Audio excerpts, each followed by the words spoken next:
Welcome to the show. Hello.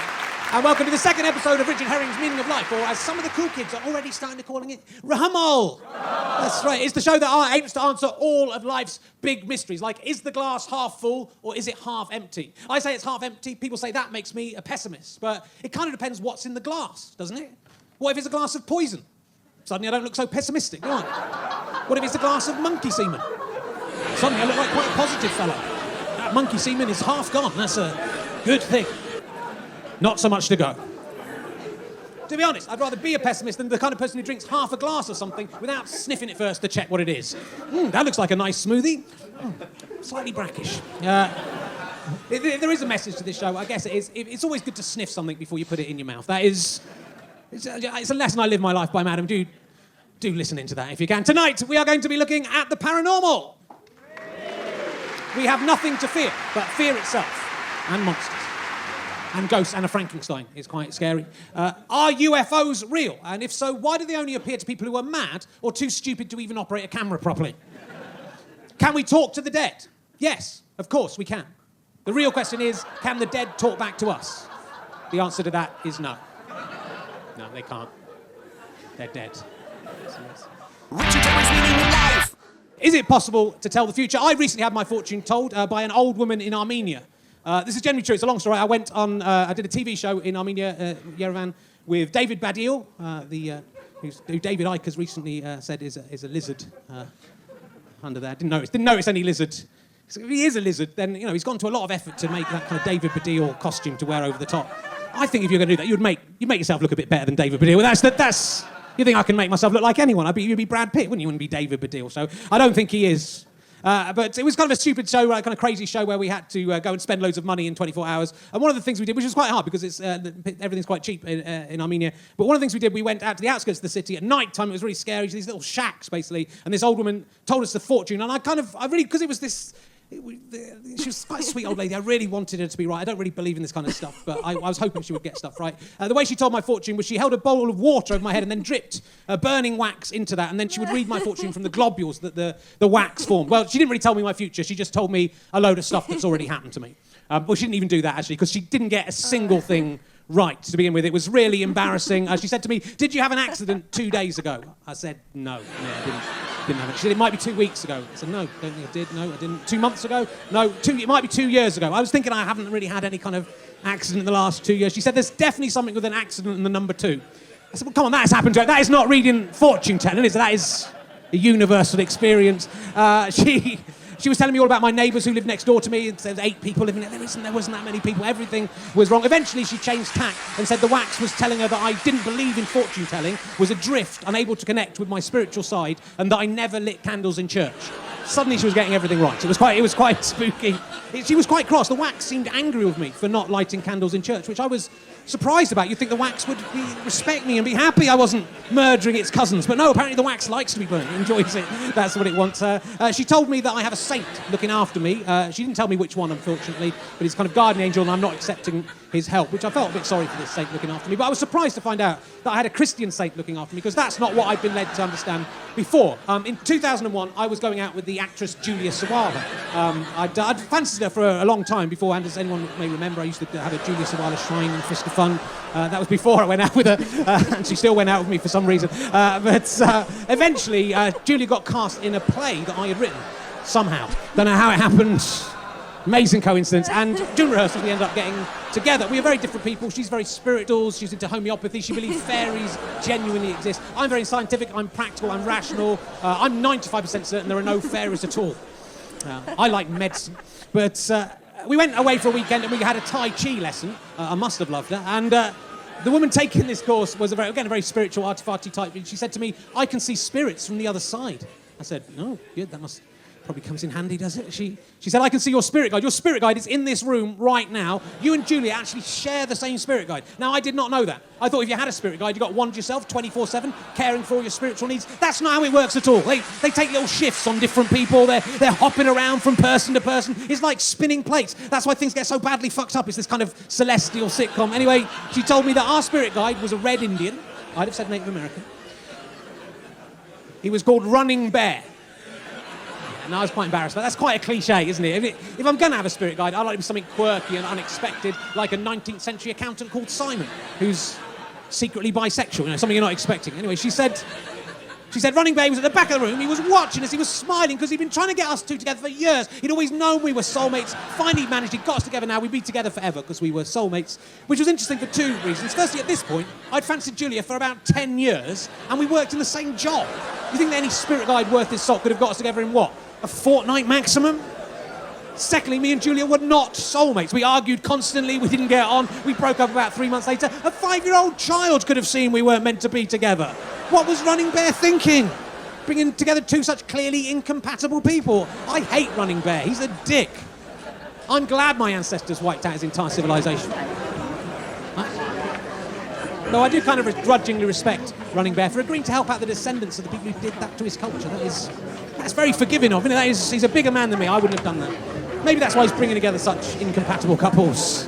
We're going to breed a nation of idiots as revenge. According to her autobiography, Joanna Lumley believes that she used to live in a house that was haunted. On her first day there was an ancient removal man, and he leaned his face very close into hers and said, "Leave this place." But when she went out to the removal truck, there was no sign of this man at all, which is quite spooky. But I wonder if he was just employed by the removal firm to drum up new business. Admittedly, they've just moved all her stuff in, but that's double bubble if they can get it and move it straight out again. That is good. There'll be quids in. She also heard footsteps, someone walking above her. She saw someone walking past her window, even though it was on the first floor. And one night she saw in the garden a freshly dug grave. But when she looked in the morning, the grave had disappeared. Most of these things, from what I can gather, were witnessed only by Joanna Lumley, who you may remember from Sapphire and Steel. But I'm not for a second suggesting that Joanna Lumley might have imagined all these things because she is mental. After all, it's just much more probable she's just susceptible to being contacted by the dead due to her artistic sensitivity. She was, after all, in the film Maybe Baby, and that gives you you've got a special bond with the spirit world if you're that talented. She felt she was being forced out of the place by the ghosts, yet when she put the place up for sale, she was showing her family around, and when she showed them the pantry, which was usually clean and insect-free, it was full of blue bottles swarming around. The family were terrified, they ran away, who wouldn't? When Lumley went back into the pantry, there were no insects in there at all, it was clean. Again, that's tough, isn't it, if even ghost insects are haunting you. The inhabitants of the next world must hate Joanna Lumley for some reason. Why are they? Perhaps they feel she should have stopped doing Absolutely Fabulous after the second series before it got a bit stretched and desperate. But I don't know. Who can read their minds? Not me. But wait, if the ghosts wanted Lumley to leave, why did they mess things up when that other family were looking around? Surely they would want the new people to move in. They should have kept quiet. Maybe the human ghosts hate Joanna Lumley, but the insect ghosts like her, wanted to stay, so they were trying. Or maybe it's just that insects stay being stupid even once they're dead and can't really follow any kind of coherent plan. No, you're meant to scare Joanna Lumley away, not we're a blue bottle. What do I know? I didn't know anything when I was alive. I'm not suddenly going to be intelligent when all I did when I was alive was fly on some shit. Why did you think I would be able to follow this plan? I didn't know. Anyway, Lumley went down to the cellar of the house finally and said, "We're leaving." Says in this book, she was rewarded with a scent of 1,000 roses. Though how should they be able to calculate that? I don't know. That's how sensitive she was. She was in the New Avengers. That gives her a sensitivity to be able to determine numbers of flowers by smell alone. Is it too much to think that even flowers come back as ghosts? I mean, that seems... If we've accepted insects can be ghosts and spectral, then maybe it's not a great leap to think flowers come... How does anything living? Can bacteria come back? Would you be able to tell a ghost bacteria from a real bacteria? They look quite ghostly. I suppose if you're looking through a microscope and they form themselves into the word woo, then you would know. But Lumley finally sold the house, thus passing the problem on to some other idiot. She must have been delighted by that. But the Sunday Times reported the new occupant had lived there for 2 years and experienced nothing unusual at all. The new occupant said, maybe the ghosts like Joanna more than us. Yeah, that's probably the reason that happened. That's because they liked her. Can't think of another reason why those ghosts would have appeared to just one person and nobody else. If anything, the ghosts hated Joanna Lumley, right, from the beginning and wanted her to leave. I don't know what she's done to deserve this, but if I was Joanna Lumley, I would not be looking forward to being dead. I can tell you that. Right now, she's going to have a tough time. They fucking hate her over there on the other... Don't know what she's done. She seemed to help the Gurkhas, didn't she? Maybe they're just everyone's racist on the other side. Maybe that's what it is. It's lovely, Joanna. Usually I would admire anyone who's cynical about the paranormal, but there is one famous doubter whose criticisms astound me, really. Doubting Thomas. That's what... Here's a man who's hung around with Jesus, according to the New Testament, witnessed him doing all this incredible... He's cured lepers in front of him, he's fed the 5,000, but when he gets the news that Jesus himself has risen from the dead, he's all right. Yeah, chinny wreck on. Has Jimmy Hill risen from the dead as well? Has Tutankhamun risen from the dead? He walked on water, Thomas. You must be. No, he had floats on his sandals. Simple explanation. He turned water into wine. Purple food dye, a little bottle up his sleeve. That's what we'd never have noticed. We were pissed off our faces at that. Have you ever been to a wedding where all the booze runs out? That's how pissed we were. No one would have noticed anything. He raised Lazarus from the dead. Well, he looked like he did, but have you seen Weekend at Bernie's? It could have been... That's what could have been going on. It's odd that detail about Doubting Thomas makes it into the Bible, I think. After all, if someone who's hung around with Jesus is that sceptical about his magical abilities, then why should I, someone who's never witnessed any of that first-hand stuff 2,000 years later, believe in these stories as well? Good news, my fellow disciples. I have seen it with my own eyes. Our Lord and Saviour, Jesus Christ, is alive. Except I shall see in his hands the print of the nails, and put my finger into the print of the nails, and thrust my hand into his side, I will not believe. Jesus Christ! Reach hither thy finger, Thomas, and behold my hands, and reach hither thy hand and thrust it into my side, and be not faithless but believing. My Lord and God. Hold it right there! Oh shit, it's the Scooby-Doo gang. That's right, and this isn't as it seems. Jesus Christ, risen from the dead to haunt us all, but is in fact Charlie the caretaker. That's right.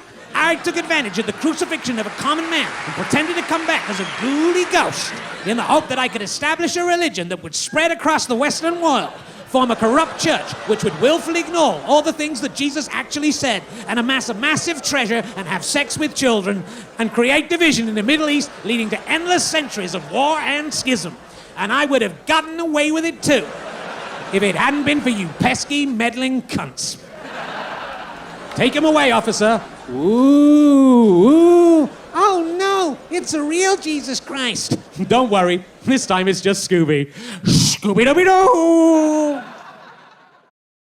I love these occasional news stories that crop up claiming that a red-eyed howling Bigfoot has turned up in Tunbridge Wells. You do see it every now and again. It's unlikely, perhaps impossible, maybe not. Hiding in plain sight in an unexpected location would be the best course of action for any mythical creature. If you passed a Medusa in Minehead, or a Frankenstein in Framley, or a Shrek in Shrewsbury, your brain would surely just not even see that they were there. But how many people do we successfully ignore every day because they're lonely or dispossessed or frightening? So we don't see things we don't want to see them. When you're sober, for example, you certainly become aware of all the drunk people. You don't notice them when you're drunk as well, when you're one of them, but when you're not, suddenly they're everywhere with their purple noses and suspicious damp patches on their trousers. I'm not drinking at the moment, and I'm walking around the streets of London. I've turned myself into Haley Joel Osment in a dipsomaniac version of Sixth Sense. I see drunk people walking around like regular people, only slightly less steadily. They don't see each other. They only see what they want to see. They don't know they're drunk. If we can edit out human beings, why not monsters? Historically, sightings of seemingly imaginary beasties are much more common than you might think. My personal favourite first appeared on Barnes' Comment in September 1837. A businessman was taking a shortcut after a late night at the office when he was confronted by a bizarre leaping figure, leaping supernaturally high over the cemetery walls. It was described as devilish, with large pointed ears, googly glowing eyes. The cowardly businessman ran for his life. This would surely have been passed off as a drunken hallucination, or maybe an owl taped to a space hopper. But reports of this bouncy Beelzebub then came flooding in from all over the city. He was dubbed Spring-Heeled Jack. Servant Mary Stevens was walking on Clapham Common when an assailant grabbed her, kissed her, and ripped off her clothes, groping at her with his claws, which she described as cold and clammy as those of a corpse. This prancing phantom was scared off by Mary's screams. The bodice ripping and breast vomiting became a calling card of this unholy terror. Yet, whilst not condoning such behaviour, it's quite a charming use of such diabolical powers. For all his abilities, Spring-Heeled Jack seemed to... Spring-Heeled Jack, that's a different story.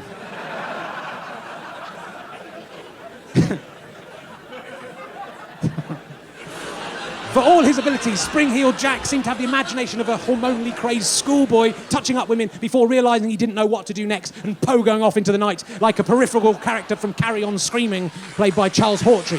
Still, London was gripped with fear. The descriptions became more lurid. Jack wore a tight-fitting oilskin, had eyes that shone like fireballs and flames. He shot blue flames out of his mouth. Could any of this be true, or was just the whole city of London caught up in a wave of hysteria? The threat was taken seriously. A 70-year-old Duke of Wellington was so incensed, he came out of retirement, pulled on his wellies, grabbed his couple of pistols and rode off into the night in the hope of apprehending this satanic supervillain. Was a septuagenarian any match for this flame-spewing Zebedee? The Duke claimed to have come close to capturing Jack, but the wily ghoul eluded him. Who or what was Jack? At the time, there was a theory that the whole thing was a prank by the Marquis of Waterford, who provided backing for many convoluted Victorian hoaxes. He was athletic, he had prominent eyes, but surely he wasn't capable of jumping 25 feet into the air or spewing flames out of his mouth.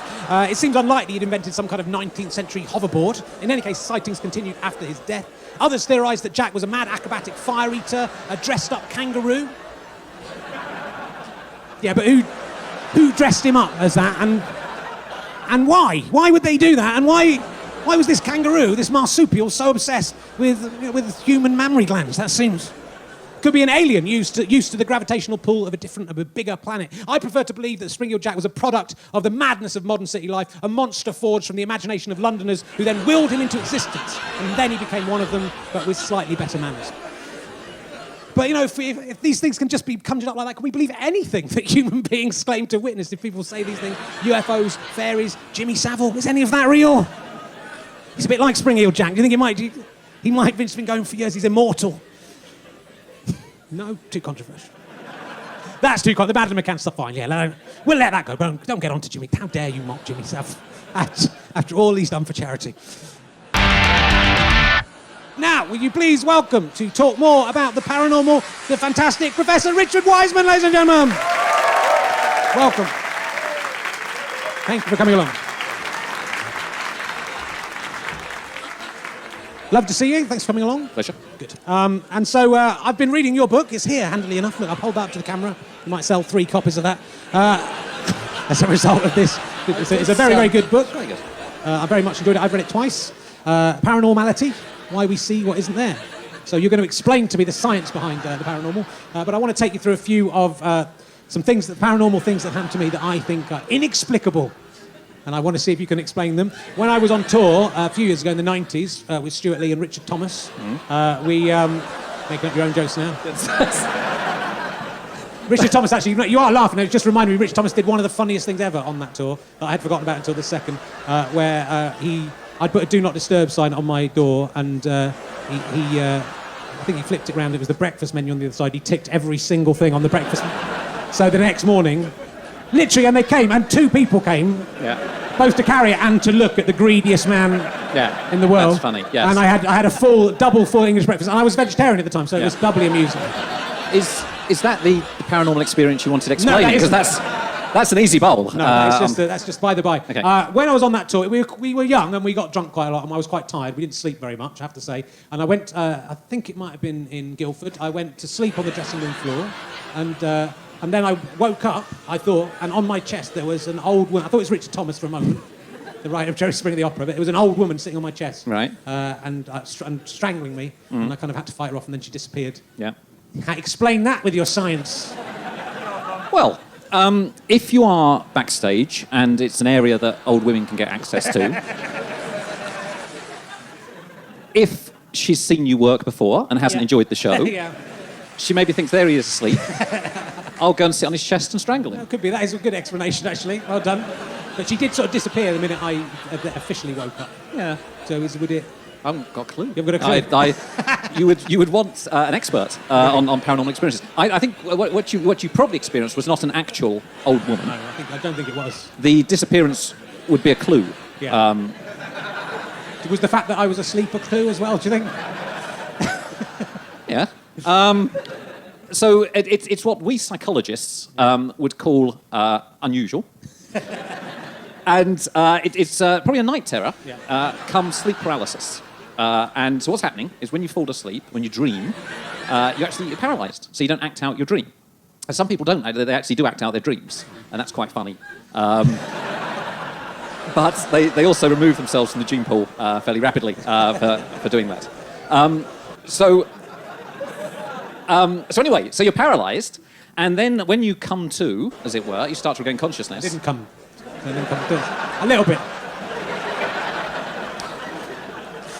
She definitely came, that's why I thought when you come to.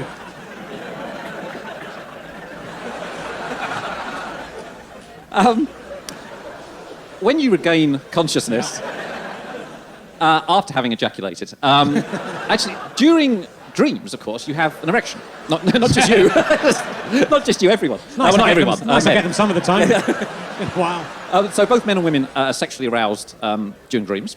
Well, they're not actually. Their genitalia is aroused. They are. They might That be. is part of them, though, right? That isn't like you're telling me a genitalia is like a creature that lives on us. And when we're asleep, it comes alive and... Yes. This is terrible. I never thought we'd get to this. Not this quickly. There's lots of sort of detached genitalia running around having sex with each other whilst we sleep. I saw a film on the internet once about a woman who had a genitalia that lived on her, and it kind of ate people, but very slowly. And they went, I was talking about the penis and the vagina. And I use the term genitalia as a collective noun. Okay. I'm now regretting it, to be honest. I wish I hadn't mentioned entire sexual arousal, because it's not even important to the story. I was just throwing it in on a whim. So anyway, so there you are, sexually aroused and paralysed. You start to regain consciousness. Yeah. And you think, I can't move. That's a bit weird. And then your brain, as it often does, makes up a story to tell you, to explain the paralysis. And it tells you there's somebody pinning you down. And it depends on your belief system as to what you think that is. Some people think it's like the devil. Some think it's an alien. And for some reason, your brain decided to come up with an old woman, which is a curious choice. It could have come with anything. It could have come with, an attractive young woman. Yeah. But oh no. I'm the only gerontophile in show business. And that makes me safe. I'm safe. And then what happens? It's quite a scary experience, actually. So as and then you slowly drift into proper consciousness, and you realise there's not an old woman there, and so your brain makes her disappear, and then you're fine. But the thing to do, if you have it again, is try and wiggle your toes, because that breaks the paralysis quite quickly, and then the drift through consciousness is much faster. I wanted to go. I wanted to stay. It's nice having a friend on that tour. Just for 1 second. Fantastic. Ladies and gentlemen, Professor Richard Wiseman, by his fantastic books. Lovely stuff. Thank you very much. You can go. Thank you very much.